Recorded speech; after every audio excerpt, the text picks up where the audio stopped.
Assalamualaikum warahmatullahi wabarakatuh. Nama saya Arya Raka Permana, jurusan Sistem Informasi dari Universitas Institut Teknologi PLN dengan NIM 2025-32005. Hari ini saya akan mengerjakan soal UTS dari mata kuliah Sistem Informasi Manajemen. Langsung aja ke pertanyaan pertama dan jawaban-jawabannya yang saya akan presentasikan.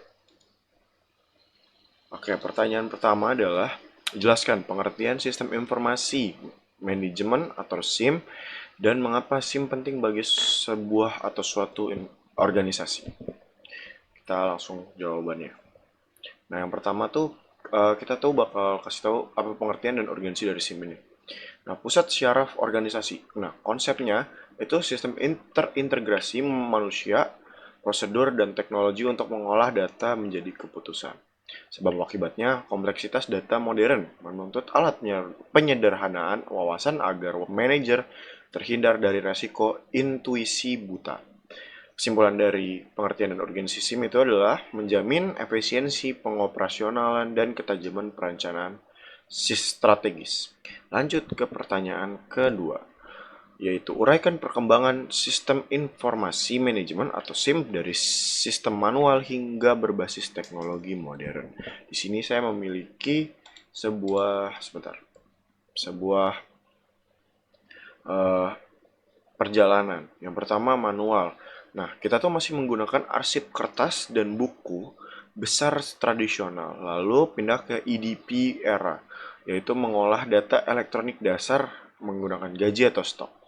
Terus ke sistem informasi manajemen komputer, database relasional dan pelaporan yang terpadu, lalu terakhir di era AI dan cloud untuk menganalisis prediktif dan otomatis secara cerdas dan otomisasi. Transformasi ini mengubah SIM dari alat hitung menjadi senjata kompetitif yang adaptif. Lalu kita ke pertanyaan ketiga. Jelaskan perbedaan antara data, informasi, dan pengetahuan dalam konteks sistem informasi manajemen.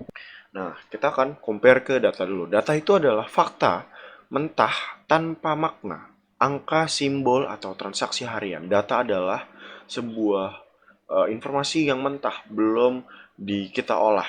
Gitu. Lalu informasi adalah data yang sudah diproses, diatur, dan memiliki makna bagi pengguna. Atau data yang mentah tadi kita olah menjadi data yang sudah fungsional dan memiliki makna bagi user atau pengguna. Lalu knowledge atau pengetahuan adalah informasi yang diinternalisasikan dengan pengalaman untuk memecahkan masalah. Jadi knowledge ini adalah sebuah pemecahan masalah dari sekumpulan informasi yang kita sudah miliki. Lanjut ke nomor 4. Mengapa perangkat keras, perangkat lunak, dan data dan prosedur harus saling terintegrasi dalam sistem informasi manajemen? Mengapa? Nah, kita tuh akan membahas sinergi komponen dari SIM antara hardware dan software atau SIM penggerak kecepatan. Lalu data atau data dan database sebagai bahan bakar dari sistem tersebut. Lalu prosedur itu sebagai aturan main yang memastikan keselarasan atau sebuah peraturan untuk tidak keluar dari sebuah proses tersebut atau dari sebuah sistem tersebut. Nah, hubungannya itu adalah kelemahan satu komponen, misalnya hardware canggih tanpa adanya prosedur akan menyebabkan catat output dari sebuah sistem secara keseluruhan. Lalu lanjut kita ke nomor 5. Jelaskan peran teknologi database dalam mendukung sistem informasi manajemen di sebuah organisasi. Nah, fondasi database. Nah, yang pertama itu ada integritas data. Mencegah redundansi dan memastikan data tetap konsisten di seluruh departemen. Lalu yang kedua itu ada analisis lanjutan. Memungkinkan data mining untuk menemukan tren tersembunyi pasar dan terakhir ada akses cepat. Pengambilan informasi secara real time untuk mengambil keputusan bisnis yang sangat dinamis. Lanjut, nomor 6. Yaitu bagaimana teknologi, komunikasi, dan jaringan membantu efektivitas sistem informasi manajemen dan serta jelaskan secara alasan yang logis. Efektivitas jaringan, yang pertama koneksivitas global, menghilangkan batasan geografis antar cabang, memungkinkan sinkronasi data instan ke seluruh penjuru dunia. Artinya kita bisa mengakses data secara luas tanpa adanya hambatan pada jarak atau waktu. Lalu kolaborasi virtual mendukung efektivitas tim melalui akses jarak jauh atau mobile working dan koordinasi tanpa adanya hambatan waktu seperti Zoom atau Teams yang dimana kita bisa meet atau melakukan sebuah percakapan ataupun sebuah pemecahan masalah melalui jejaring sosial atau online.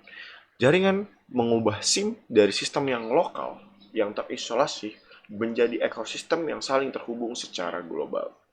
Lanjut ke nomor 7. Pertanyaannya adalah, jelaskan manfaat dari cloud computing dan big data dalam pengembangan sistem informasi manajemen modern. Kita tahu, cloud dan big data memiliki kekuatan skalabilitas. Cloud memberikan efisiensi biaya melalui model pay as you and go dan aksesibilitas data kapan saja. Kita bisa mengakses cloud kapanpun yang kita mau. Dan selanjutnya big data.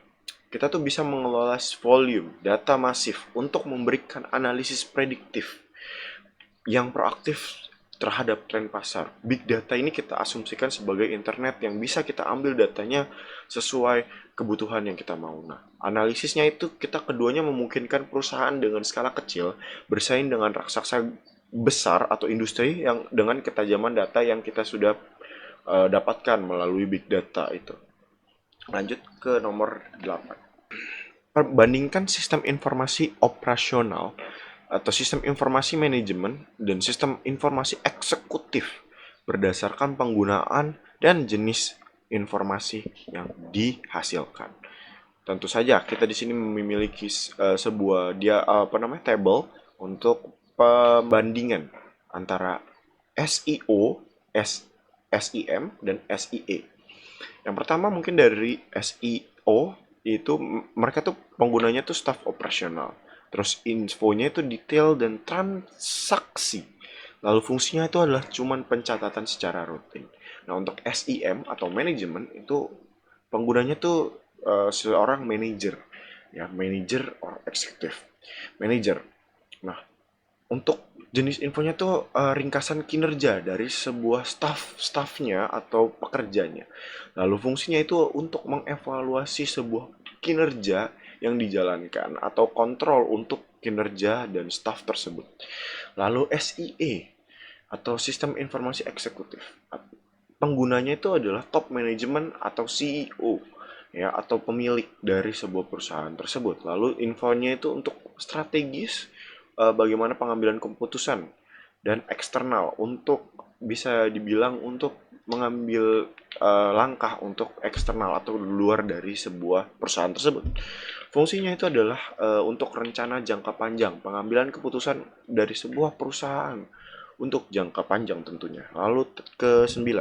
Mengapa etika penggunaan sistem informasi harus diperhatikan dalam organisasi? Jelaskan akibatnya jika etika diabaikan. Ini ada quotes dari analisis resiko.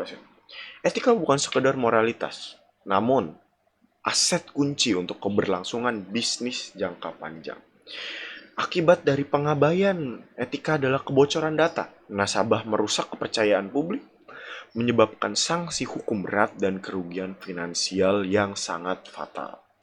Lalu terakhir di nomor 10. Jelaskan tantangan dan tren masa depan dalam sistem informasi manajemen serta bagaimana organisasi seharusnya merespon. Yang pertama, masa depan dan respon. Yang pertama, generative AI, integrasi kecerdasan buatan untuk pengambilan keputusan secara otomasi. Lalu cyber security untuk penguatan pertahanan terhadap ancaman-ancaman hacker, cyber, ataupun ransomware yang kian makin canggih. Lalu ada upskilling SDM atau sumber daya manusia. Lalu kita tuh akan melakukan pelatihan untuk keberlanjutan untuk menutup kesenjangan digital agar tidak terjadi yang namanya gaptek atau gap antara teknologi. Lalu blockchain, transparansi digital namun tetap terarah dan terjaga. Keamanan mutlak untuk manajemen transaksi. Respon organisasi itu adalah teknologi ditambah keterampilan, lalu kita kalikan dengan budaya adaptif.